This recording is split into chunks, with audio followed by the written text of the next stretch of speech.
savez-vous que 99% de nos oranges aujourd'hui sont importées de Californie? Mais savez-vous surtout qu'il y a 150 ans, et pendant près d'un demi-siècle, c'est la Californie qui importait ses oranges de Tahiti?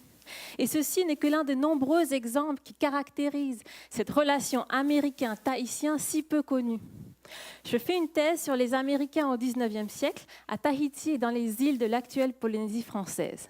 Et souvent, les livres d'histoire polynésienne relatent la rivalité franco-britannique au sujet de Tahiti, mais oublient la présence des Américains au même moment.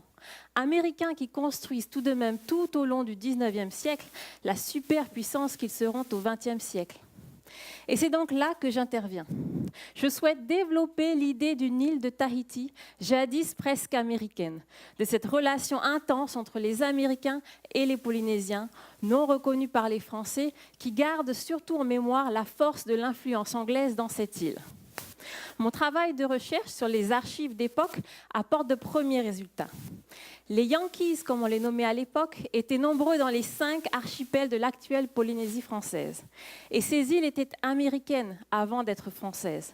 Non pas une colonie américaine, même si en 1813, le commodore David Porter annexe Nukuhiva de sa propre initiative, sans l'accord de Washington qui ne soutiendra pas son acte. Et vous voyez ici l'une des seules gravures d'époque où l'on voit un drapeau américain planté sur le sol marquisien. Mais plutôt une influence américaine et un impact fort avant le protectorat et l'annexion par les Français.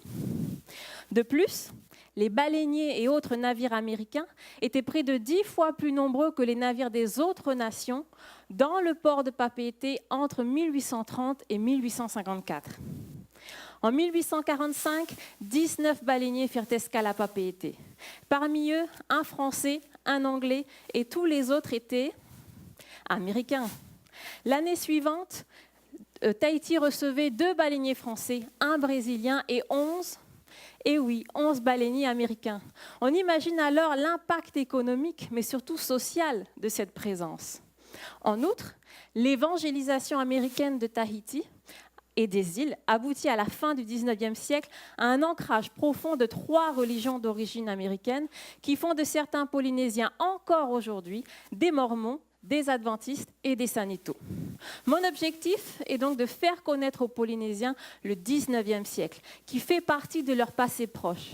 Car le fait d'intégrer son histoire proche et de connaître l'origine parfois étrangère de certains de ses aïeuls peut permettre aux Polynésiens d'assumer pleinement et sereinement la totalité de leur identité. Merci.